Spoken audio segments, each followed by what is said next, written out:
in the home. Yet they don't seem to care that not every Irish woman has a place to call home to begin with, and many of them are mothers with young children. Where a woman's place should never ever be is taking her last breaths on a cold hard bed of concrete like Anne Delaney did last week. Yeah. Yes. Yeah. And a young lad was found frozen to death in English. And my own sister did, in a hostel 10 years ago, just 2 minutes from where we stand, where she inexplicably lay undiscovered for several days, even though they knew that she was in the building. And what followed was a Gardaí-assisted cover-up to protect Dublin City Council and a private landlord. And I saw the state cares about nobody, especially not women. Traitors! And if there are women being forced to stay at home these days, it's not because they just want to stay at home, it's because they're afraid to walk around their communities thanks to this government's policies. Here, here. Yeah. Sorry, I kind of messed up a bit there. Plenty of women want to stay at home, by the way. I love staying at home with my daughter, just to say. Also, can we just pause for a moment to appreciate how they claim the language of the Constitution is archaic, but at the same time they're allowing hijab appreciation days in our schools.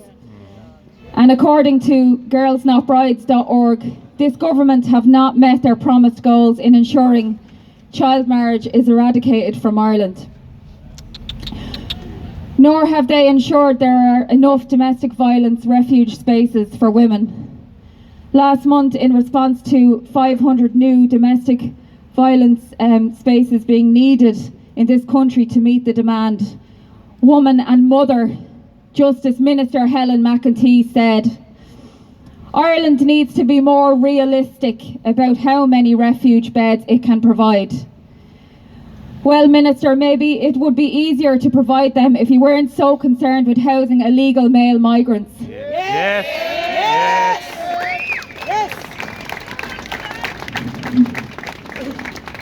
Another thing this government has failed to provide, despite it being recommended 5 years ago, is the establishment of mother and baby psychiatric units.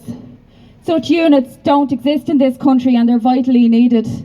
Postnatal depression is proven to be even more detrimental to mothers and babies when they're separated.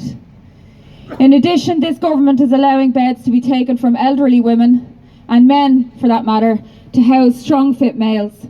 Over 50 nursing homes have closed in a 4-year period, with 24 of them in the last year alone.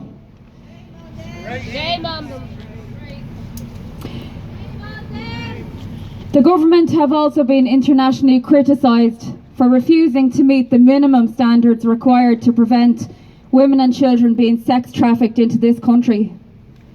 That's happening in every single village and town in this country. Every single one. Small children being sold for sex. Sorry now, I know there's children here. No, it's the truth. But it's the truth. And here's a few more ways in which they care about us all. They've endangered children in state care. And last year an Irish judge found that a 6-year-old child who was raped had consented to sex. And he dismissed the jury. He told the jury that they had to find this person not guilty or he would. Jesus. Children with mental health difficulties, intellectual difficulties and autism languish on waiting lists for years and their families are totally unsupported. They've cut special needs funding to schools in recent weeks and they put migrant children in windowless rooms in buildings that are fire hazards with no proper fire certs, and they call it humanitarian duty. And then they feign concern for human safety when someone sets fire to an empty building.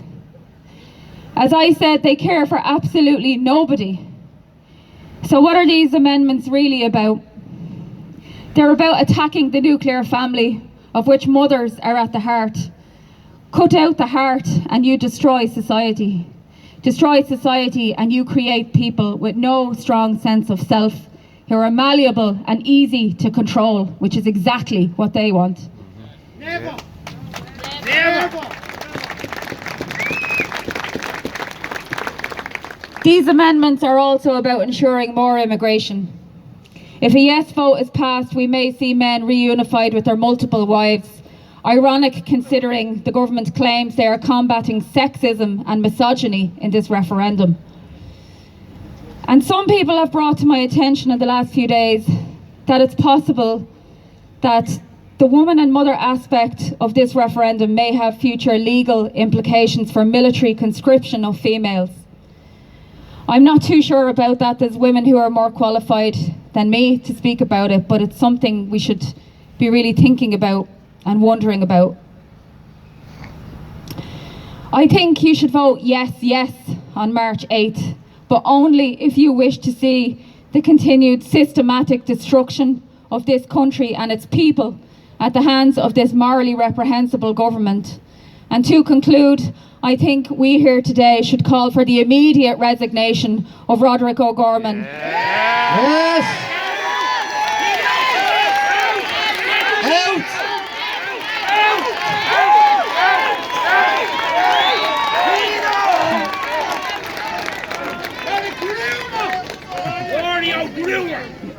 His position is wholly untenable, and it has been for a long time now, same with all of them up there. Anyway, that's all I have to say for today, and thanks very much for listening to me, and we'll get out on March 8 and vote no, no. No, no. Well done, Susie. Susie Delaney, everybody, Irish Inquiry. That hit home. What did Roderick O'Gorman and Radiker's mothers think of this change, taking mother out of our constitution?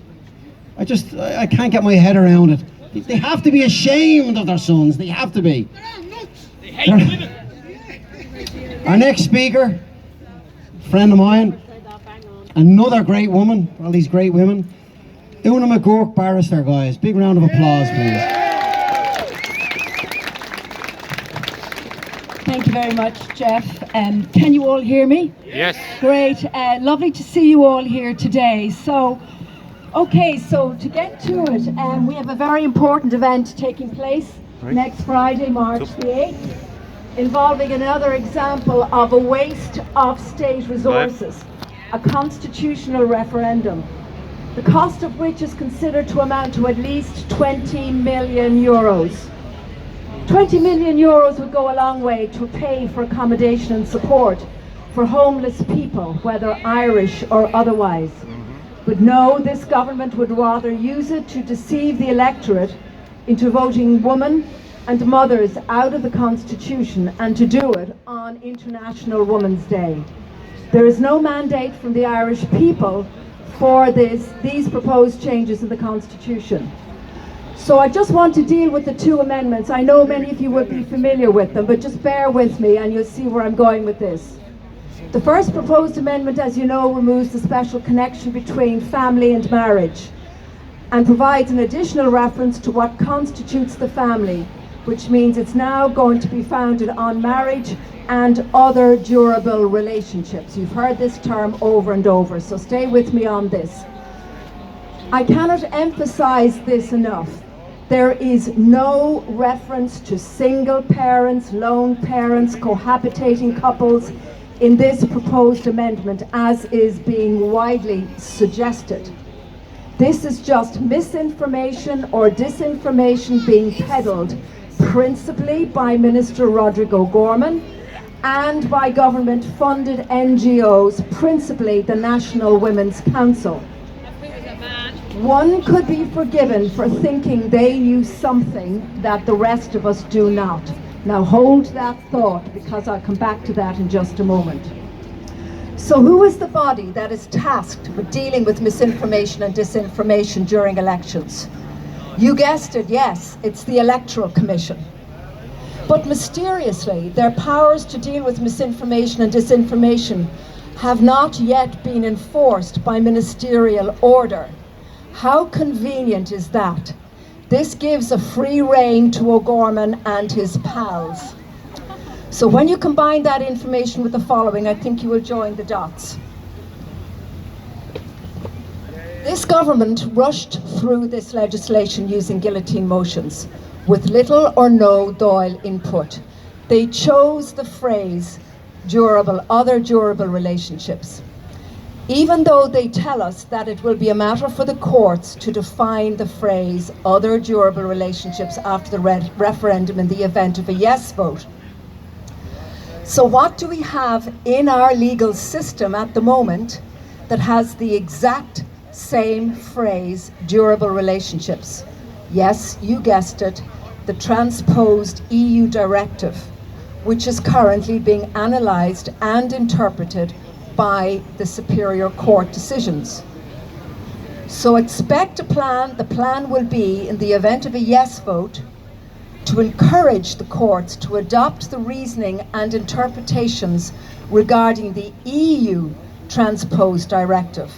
As how else will the courts divine the will of the people? Because as you know, all we have are 3 words. They have not been interpreted. So how is the court going to interpret them? How is the court going to divine the will of the people? And the only way they can really do that is if they are encouraged to use the same interpretation that they're using for the EU directive. That's something that I think we need to give consideration to. If that happens, then we will have a further melding and merging of EU law and Irish constitutional law. Another nail in the coffin for our own constitution, and a further step towards the creation of a powerful supranational EU superstate. Job well done. Thank you, Roderick, from the boys and girls up above. Oops, or should I say they, them, it. Have I missed a pronoun? Suzanne. Now, with regard to the second referendum, it's known as the carers referendum. The state is taking away the respect and acknowledgement for women in the home, and also their obligation to endeavour to ensure that mothers do not have to work outside the home due to economic necessity. And they are going to replace it with a very vague article that recognises care between family members, but imposes no obligation on the state to provide for such carers. Thus, what the state is doing is 2 proposed changes which effectively involves them abrogating their responsibility in 2 areas. 1, by removing from themselves any responsibility for mothers in the home, and 2, in the proposed amendment, by leaving it up to family members themselves to care for one another. You're on your own, guys, if this goes through. The use of the word strive to support such carers is meaningless. Strive simply means to try, and it imposes no obligation on the state, contrary to what is being stated out there. So it's utterly meaningless and does not legally oblige or mandate the state to do anything. In addition, and I don't think anyone has really mentioned this, some of you may be aware of it, that the concept of home is also referred to in the 2 articles that the government proposed to remove from the Constitution. And if they are removed, and if this referendum passes, I would have a concern that a child's right to a home may no longer be protected with the eradication of home and mother from the Constitution. So as a proud Irish woman who can trace her ancestry back generations, I am deeply concerned at what this government proposed to do to the mothers of Ireland. They are showing no respect for women or mothers or the importance of home life.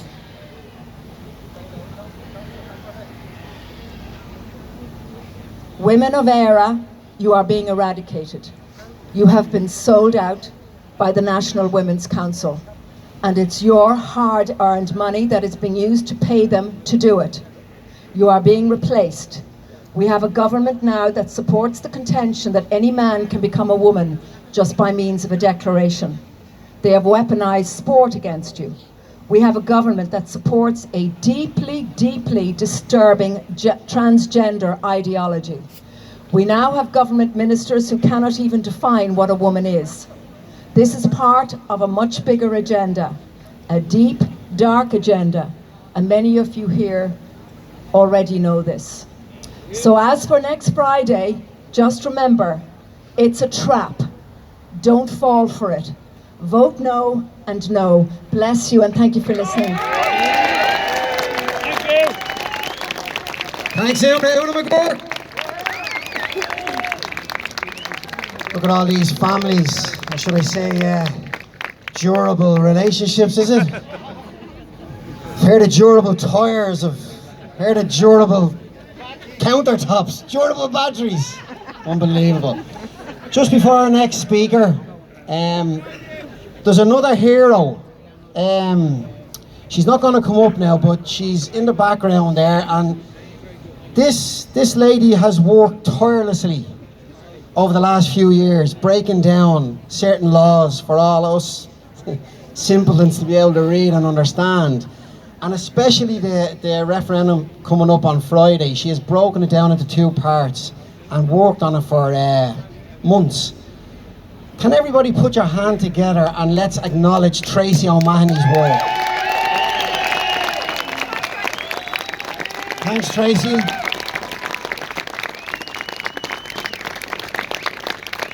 Two more speakers to go, guys.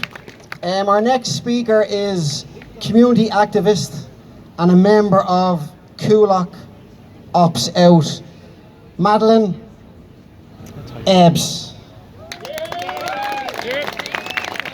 You don't stand there, yeah. Good afternoon. This is an Irish mammy's perspective. Forgive me for reading off the page, I just didn't want to leave anything out. My name is Madeline Ebbs, and I am a critical thinking community activist.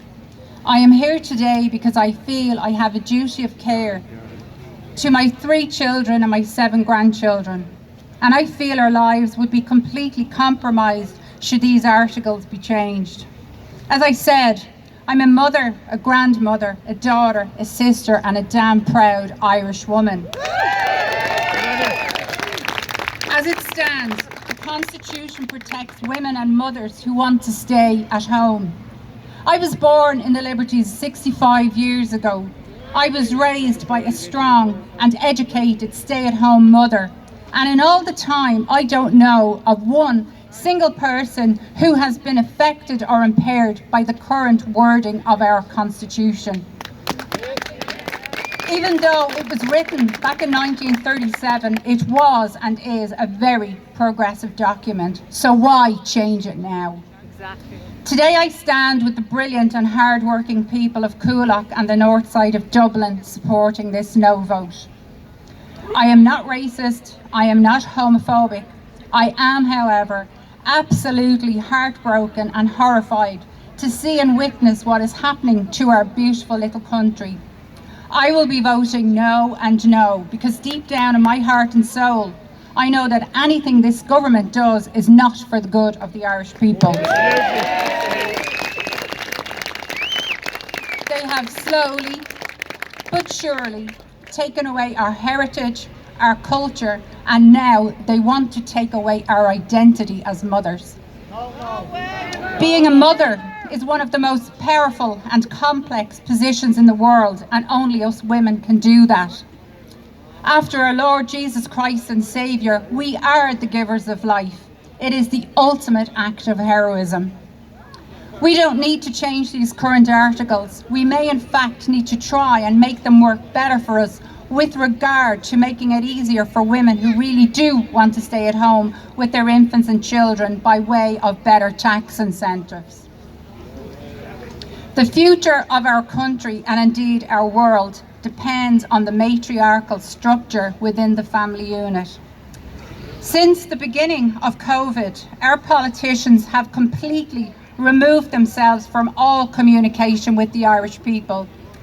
They have set themselves up in their ivory towers with their eyes, ears and minds solely set on Europe, the EU, the WHO and the WEF. They want to introduce new legislations with zero obligation to us. I firmly believe that the likes of these referendums are distraction tactics, because when we are all busy trying to understand and figure this out, we are not discussing their disgraceful abuse of power regarding the likes of illegal immigration, the abysmal healthcare system, and we have civil unrest, not to mention the 20 million they are spending on this unnecessary referendum.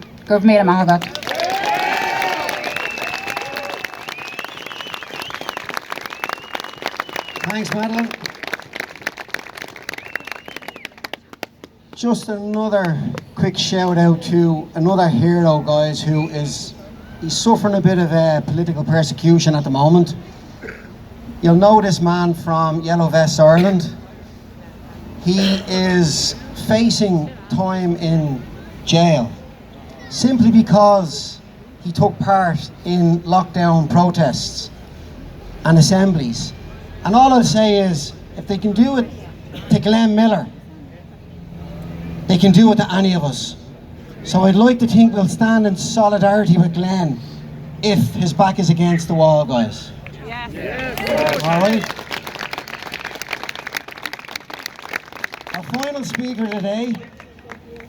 Now this is another woman who just blows my mind with the work they do. It's incredible, and I think we appreciate it, but we don't. Like, a lot of the work goes on in the background.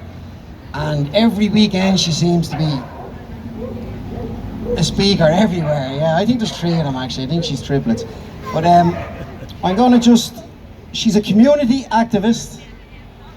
She's a mother of 2. She's the founder of the Natural Women's Council, professional life and business coach, NLP practitioner, the one and only Jana London.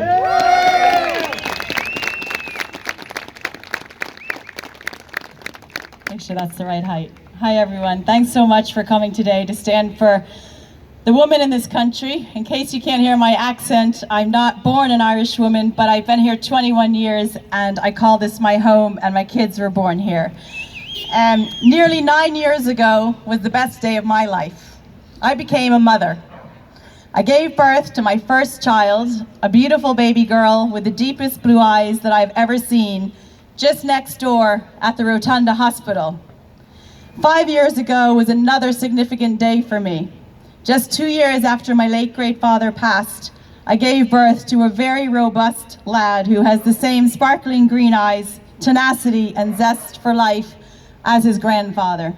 And I'm blessed beyond words that I have these 2 amazing children call me Mummy. I have unapologetically made the decision to stay at home full-time with my children since the day they moved from my womb to this world. I have never been forced to stay at home. I have never been strapped to the kitchen sink. I enjoyed a very successful career for 20 years, which is what brought me to this beautiful country. And I've always had access to opportunities. I've always been empowered to make my own decisions. I don't think our 2 female presidents were denied opportunities as women and mothers either. Shame on McAleese.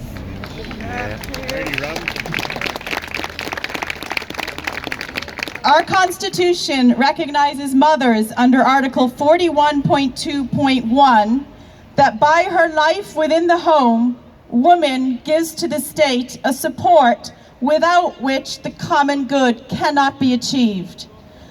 I couldn't agree with this more. A mother's enduring love, influencing our children's lives and growing good, strong roots. Is there really any more contribution in society that is more significant than the role of a mother? No. Article 41.2.2 states that the state shall therefore endeavor to ensure that mothers shall not be obliged by economic necessity to engage in labor to the neglect of their duties in the home. The corrupt political establishment and their agents lied from the get-go about this referendum. De Valera was inspired by a US feminist named Ivy Pinchbeck to insert Clause 41.2 into our Constitution so that working class mothers would not be forced into factory work because of economic necessity. Ivy Pinchbeck wrote about the conditions of work in factories for young mothers and how some were even forced to leave their children alone at home while they went to work for pittance money. Caring for children at home and not working was considered the premise of the wealthy. De Valera drafted Article 41.2 with working class mothers in mind to protect them from attack. However, they are trying to make women feel that it is offensive, misogynist, and outdated to be a mother caring for her children at home. De Valera had it right. A mother should be protected from economic attack so they can fulfill their fundamental role in caring for children. It could be argued that this article that they intend to delete laid the foundation for a mother's right to Social Security and work-related protection, including maternity payments, child benefits, and home caring pension contributions. By deleting this article, the state will no longer have a duty, as enshrined in our Constitution, to provide financial support and protection to mothers like myself who have chosen to care for my children in the home. William Ross Wallace wrote a poem, "For the hand that rocks the cradle is the hand that rules the world."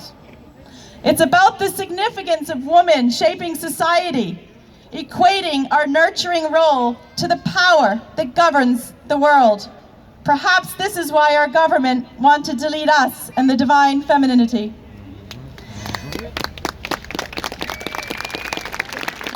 My question is this: will mothers in Ireland wake up on Mother's Day 2024, the 10th of March, to the breaking news that the yes vote won and the word mother has been erased from the Constitution? No. Why would we do this? Why would we vote for this? Why is the government and the so-called opposition pushing this? We should be pressing for further legislation under this article, not its removal. The vast majority of mothers would prefer to stay at home with their babies and children. So is it progressive, as they say, to delete the constitutional article that supports this? No, it's regressive. Is it a joke that the government proposed to remove the mention of woman and mother from Article 41.2 of the Irish Constitution on International Women's Day? Is this April Fool's Day come early? Why would we agree to this? Our sex is being erased. No mothers, but rather birthing people. No breastfeeding, but rather chest feeding. The HSE is already stating that people with a cervix should go for their annual screening. So I'm looking around now and I ask all of you men to book that appointment in with your GP for your cervical screening and see if they can find it.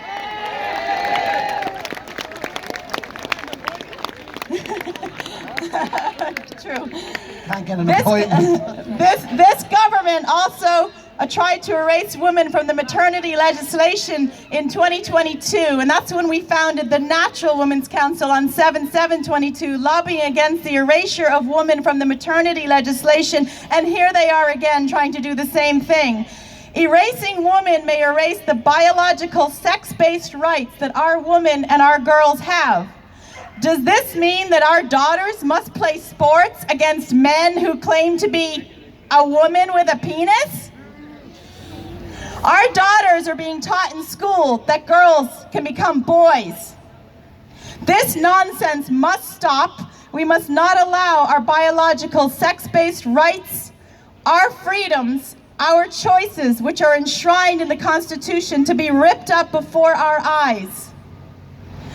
Sophia Loren wrote, "When you are a mother, you are never really alone in your thoughts. A mother always has to think twice, once for herself and once for her child." So let's think twice here as we cast our vote next week. It's critical that we all vote no and no for all the women, the mothers, and the families here in Ireland. Thank you very much. Come on, Jana. And the last thing I'll say is I just, for anyone on social media, on our YouTube channel, the Natural Women's Council, I just exposed a very, very long email thread questioning why Minister Dara O'Brien is not enacting his powers to the Electoral Commission to stop misinformation. There's dozens of letters. It's a 7-minute clip, and you can see, and I'm on to Dara O'Brien, he could stop misinformation being said. All he has to do is enact those powers, but he's not doing his job, and therefore the misinformation is allowed to be spread using your public funds. Well done. Guys, big round of applause for all our speakers today, please. We're nearly there, we're nearly there. The only woman I want to erase is Mary Lou. Because when we all vote no, no, she's going to try and another referendum? No. Mary Lou, no means no. No means no. No means no. And this June, guys, the European elections and the local elections are happening. And there's some people that I trust running. And the people in June that are going to run and try and out those sinister ministers in the Dáil are people like Gavin Pepper,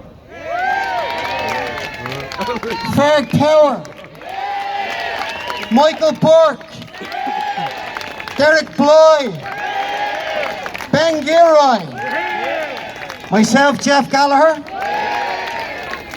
and Malachy. Oh, no, I'm saving the best of last. Before we call Malachy up to close our little gathering, we all know how important it is that we get Malachy Stenson voted and into as a MEP, because I believe the man can make change. So before I call on Malachy up, we have Ferg is going to say a few words, and then we'll finish with Malachy, okay? So just a couple of more moments, guys. All right. Good, yourself? Yeah, no, fancy rest. No, I had to put it in track. I'll catch up with you, right?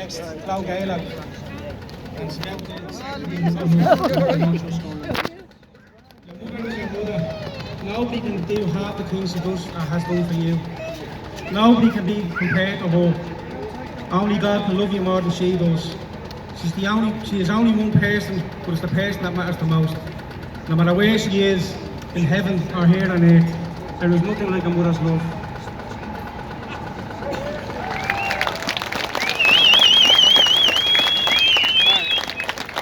All my life, I've been surrounded by the strongest women imaginable. My ma, my nannies, my aunties, my sister, my mother-in-law, my niece, my incredible wife, and all the once in a lifetime warriors I've met on my journey all over this beautiful island. They are strength, they are beauty, and they are love personified. They are priceless. They give life, they guide, they nurture, they teach, and they protect our land with a ferocity